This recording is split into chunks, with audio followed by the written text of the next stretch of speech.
And we're back. I missed you guys. We're going to be going on into game number 2 between TLO and SlayerSBoxer. Could you guys believe how crazy that game was?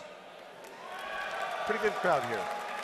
And I will take as a yes. That was crazy. Yes. That is yes and fan. So, yeah, that is definitely a yes. Are they actually ready, JP? They're ready. I'm ready. Are you guys ready? We're ready. Let's get this match started. We're going. I said to make sure we're all ready, okay? Yeah. No, that's it's very nice caster etiquette. Hey, I'm a nice guy. I want us to all enjoy this. Our game will be loading soon, and we're going to see a very close match again, I believe. I think these players are actually quite evenly matched. I think their play styles make for not only really entertaining games, but really thought-provoking games as well. Yeah, that is very true. So, guys, let's go ahead and give some player positions. If you're a fan of LiquidTLO down here as the red Karen, go ahead and make some noise. And now over here in the north, if you want to see SlayerSBoxer win this second game, give him some support with a loud cheer. Those fans are so biased, tasteless. Those fans, they're biased. They're biased, and it's ruining esports. It is. All right. So these positions on this map actually are not that different from the previous map we saw in Zelnaga Caverns. Yeah. We'll really have to see what players are going to go. If they both go mech play, we might see more of the same. Yeah, but I wonder, absolutely. I mean, kind of thinking back, has Boxer ever really gone bio play in TBT? I think the entire time it's always been mech with transition into airplay. He generally stays mech. He'll every once in a while incorporate something kind of crazy, but the general rule is this, that SlayerSBoxer is so acquainted with StarCraft 1 that you might as well do what is generally considered by experts to be the better build. Yeah. So we see the refinery going down. So we will be seeing some mech play out of SlayerSBoxer. Meanwhile, we saw Rax first out of TLO. And this is actually kind of similar to what we saw last game. He builds it on the edge of his base. And if he lifts it up, then it's definitely going to signify some mech play out of TLO. And we might be in store for yet another good game. Yeah. Hopefully your allergies will be okay this game. I know. I might have another sneezing fit because that's what I'm allergic to, right? I don't know if I like TLO's lifting of the barracks to scout with it, just because I feel like it's such a giveaway. It is. As to what you're doing. Well, I mean, last game we saw him trying to use it as something to see the high ground and use the Hellions from the low ground, but it really didn't work out all that well. So maybe it's something that he's still trying, or he just doesn't really maybe like wasting SCVs in the mid-game and feels like he can really find a lot of information out.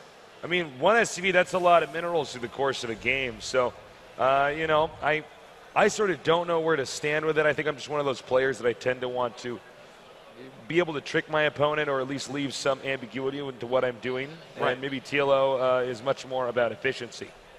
Well, Artosis has told me that you used to like to cannon people back in the day. Yeah, man, I did. I actually did, like behind the minerals, like blocking off with a pylon. You were one of those guys, I man. was one of those guys. You're like, you can't play like that. I'm like, well, I just did. You don't have an expansion hatchery. I don't know what to tell you. Yeah. Maybe just lost some fans, man. That's brutal. You actually make people cry on the ladder. Do you understand man. this? I do. All right, we have the SCV coming back home. And as you can see, as JP said, the barracks now will play the role of the scouting SCV. And the beauty of using the barracks here is that you get inside of his base no matter what. Yeah. They can't stop the barracks. The only weakness with a strategy like this is that they can actually just hide their tech somewhere else on the map, and you might not be able to figure that out in time. Right. So looks like Boxer is actually going to be switching it up a little bit. He'll be going for a Banshee first, but still on one gas, so won't be Cloak. Probably just going to do something kind of like what we saw Bomber do earlier in the tournament in that TBT, where he's going to try to get some kills with it, but also use it as scouting, and then maybe transition, or possibly definitely transition into something else, like mech play. One small mistake, guys, as you can see here. This SCV is actually rallied to this SCV. It looks like one SCV is giving the other one a back rub, but it's actually really bad for TLO's economy. So small mistake there, but that'll hurt him in the long run. Yeah, and I mean, as far as professional StarCraft players go, that's like falling down the stairs. It is. Pretty embarrassing. Slipping. It's pretty terrible. It's like slipping on a banana peel and then stepping on a rake and having it hit you in the nose. Exactly. That's painful. Have you ever done that? No comment. So we got some Marines from Boxer move it out across the map with these two Hellions. Going to be trying to do a little bit of damage. He actually is going for a pretty big attack here, Tasteless. Yeah, actually, this attack is pretty scary looking, especially with the Banshee here. Now, the bunker will get up in time, but is it enough? I mean, oh my God, actually, maybe it'll be like 1 second too late. Oh, and it is going to get done, but we see Boxer moving in, and he is pretty outnumbered. TLO is with this Banshee. Oh, but a Viking comes out just in time. And this is just bad news all over. However, the Banshee can do a lot of damage, you know, before it dies. In this case, it really didn't. And it looks like that attack right there was basically deflected, and SlayerSBoxer now in somewhat of a deficit. What in the world? That's Are you actually serious? Rex with the Tech Lab building a Reaper that just finished in the main base of SlayerSBoxer.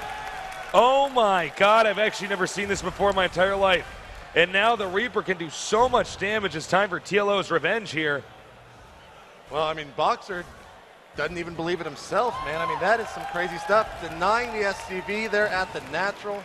That command center will not finish, and that attack was really all set up to put his opponent a little bit behind and get his expansion up. And there's a second Reaper coming out here. There is a second Reaper coming out. And if you ever watch Scum, you know a Reaper somehow beats a Hellion. So yeah, that's actually a hard one to comprehend. Yeah, it's a hard one to believe. And as you can see, yep, that's right, guys. That's how bad. Oh! And nice. He gets it without losing too much. But we see two Hellions, a Viking waddling his way across the map over here at the natural. And another Reaper is still on the way over here.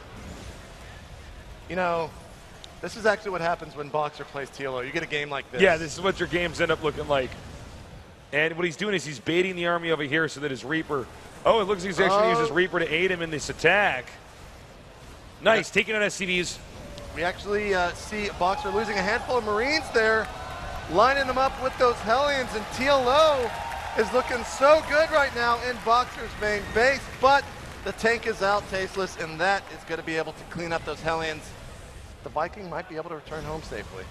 Now, all these SCVs, they're getting pretty low on HP, excuse me. So any extra shots these Hellions can get off, it's going to be good. Reapers are still being made. It's funny to see Slayers. Oh, the Viking just killed a building. That oh my never God. happened in StarCraft 2 history.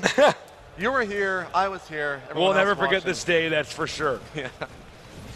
Now the Reaper is going to pop out here in a second, and I think this is some bad rallying here by TLO. We'll see, though. And it dies almost immediately. Finally. You know, it's funny to see that. We can breathe a second, man. I know, seriously. You know, it's funny to see SlayerSBoxer open up with a timing attack that's intended to kill his opponent, and then the result is an improv Tech Lab landing inside of SlayerSBoxer's main, which actually did much more damage than SlayerSBoxer ever did to TLO. Yeah, that TLO is a creative guy, man, and we see he's already got a third command center up in his main. That reactor just finishing on that starport, and he's got two factories with some tanks coming out. So, kind of finally a slow passive point in this game, but we're about to see a drop coming out from Boxer here pretty soon at the natural with a handful of Marines. And it's moving. I'm sorry, I couldn't find it. It's over here. Moving downward on the map, southbound. And this might be the moment where TLO starts to get behind again. I mean, there's a lot of SCVs, a lot more that he's able to lose right now. Also, meanwhile, loading up this command center with those 5 SCVs and dropping this off over here. That'll give TLO once again an additional expansion, a leg up on SlayerSBoxer. But don't forget, guys, TLO got the third expansion, third base, I should say, to make it simpler for everybody. He got the third base before SlayerSBoxer in the previous game, and SlayerSBoxer still managed to win. Here we go. The drop is about to occur in the main base of TLO. 6 Marines. Stim is not close to being finished, as well as Combat Shield. There's really not any units in sight. TLO's going to have to pull these SCVs, and he does do so pretty quick, only losing, I think, 1, possibly 2 SCVs, but he will also lose that supply depot as the Vikings come in to take care of that medevac. You know, for some reason, when I saw this drop up to happen, I just assumed there were Hellions in there, even though it's easy for me to tell otherwise. Yeah. I just wasn't paying attention. And you know what's funny about this is that this was actually a terrible move by SlayerSBoxer, because obviously the Vikings are going to shoot down that medevac, and obviously all the Marines will eventually be killed off. But it's like giving his opponent an opportunity. Right, and I mean, real quick, taking a look at the supply, 84 for TLO, 70 for SlayerSBoxer. And, you know, Boxer's actually going pretty heavy bio play right now, up to 4 racks. He does have some Marauders building as well. And if he can get in there before the siege tank count gets too high, he might be able to do some damage. Yeah, he's looking pretty good so far right now. We do see this maneuver here. And by the way, it's funny to see us see SlayerSBoxer should go for a Marine Marauder here. Yeah. The kind of Marine King Prime style. But yeah, I mean, this actually, we'll see how well TLO is up against it. TLO, in this case, you know, sticking with mech. And we do see 4 Vikings over here on the right-hand side of the map. Looks like they are en route to drop into the mineral field of the main base of Boxer. And there's really not too many units around as Boxer's going to be moving out. There is a Marauder there that should be able to take out at least one. He might just do a flyby, though, and really not try to kill too much. But I actually kind of like this decision by Boxer to go for the bio plays. It is going to get spotted, however, by these 2 Vikings as he loads up. Is he going to lose that medevac? Oh, no, nice. The Vikings get taken out. But TLO has seen this, and here he goes, Tasteless. All right, he's dropping now into the main. But the siege tanks, very smartly by TLO, not unsieging, so that way there's no way. Oh my God, and meanwhile, back over here, the Vikings are taking out the medevacs. And Boxer just really can't catch a break in this game. I mean, he went for the quick bio army to see if he could catch his opponent, because if you try to follow up with the current situation in the game with mech, you're just going to lose in the siege count number. Yeah, of course. So it's really hard to actually do that. So he tried to get back in the game with this bio play, but that last drop really didn't work out. TLO can sit right where he is right now with siege tanks all over the map and just get a bigger economy, eventually get more stuff, and then probably go for an A move across the map. Yeah, I think so. I see this game ending in such a way that actually all TLO has to do is as you said, 1A and, you know, just destroy, obliterate his opponent. SlayerSBoxer's actually making too many blunders and to some extent giving this game away to TLO. You know, actually real quick in the unit tab, we only have 57 SCVs for TLO and 52 for Boxer, so he's not too far ahead when it comes to the SCV count. Did I hear a drop? I don't know where that was at, but maybe I was just hearing things. We do have a ton of Hellions over here for TLO on the right-hand side of the map, though, as Boxer is just rallying everything into the middle. And nice, once again, just getting over there, taking out that SCV and getting the hell out. That's how you do it. You want to keep your opponent behind all the time. The Hellions now going around SlayerSBoxer's army. And they're going to be able to get in to the natural. There is only 1 SCV and a medevac. That's not going to do too much. And here he goes. He's lining them up, Tasteless. He's going to destroy all of these SCVs. So much damage being dealt here. And now the SCVs actually loaded up into a medevac, but there's just not enough room for all those SCVs to be saved. And a very nice play once again. TLO, I think he's won the last 5 engagements in a row. Yeah, now if you look at the unit tab real quick, 59 for TLO, 39 SCVs for Boxer. That last attack really is going to put him in the lead, but here comes probably the last hurrah from Boxer as he's trying to get into the 30. Will stem forward to take out those 2 Vikings. Scan comes in to see if he's going to continue on those structural rocks, but he does not. And now TLO's moving on to the middle of the map. He's going to try to cut these forces off. This is going to be a very important part right here, Tasteless. Well, now TLO controls the middle of the map as well as the Zelnaga watchtower, so it's just so incredibly difficult. SlayerSBoxer now going in for a counterattack. Will it be effective, though? TLO's base almost naked right now. And let's remember, guys, how do you beat Terran? You get next to their production facilities. You can kill stuff as it pops out. Meanwhile, it looks like it's going to be more difficult for TLO to inch his way in here as mech is sometimes a slower and more clunky army. This is actually so smart from Boxer because he is with the heavy bio army. He can just do so much here when it comes to maneuvering out through the base, and TLO is stuck sieging up slowly and pushing the base of Boxer. But is he going to be able to take out enough here? You know, he stopped almost all the production, but there's just such a huge army in the middle of the map. Yeah, as you can see here, the siege tank's taken out so easily by the Marauders. Meanwhile, closer and closer, TLO is getting into SlayerSBoxer's main. Can he get enough Marauders to take out this number of very scary siege tanks? He's taken out the last siege tank there, but those Marauders and Marines have been stemmed almost to death. So there's not any units to really deal with them. Is he going to be able to kill this factory before that tank pops out? SlayerSBoxer now. Oh, the factory goes down. This is a terrible rally right here. But SlayerSBoxer right now distracted. He just had to lift this off. His main almost mined out. TLO has stopped that attack. He's denied the natural. Looks like he is poised to take this map, Tasteless. Yep, TLO has done a great job. That was actually a very scary situation. I was curious if SlayerSBoxer would actually win with that little scenario there. Luckily for TLO, he did not.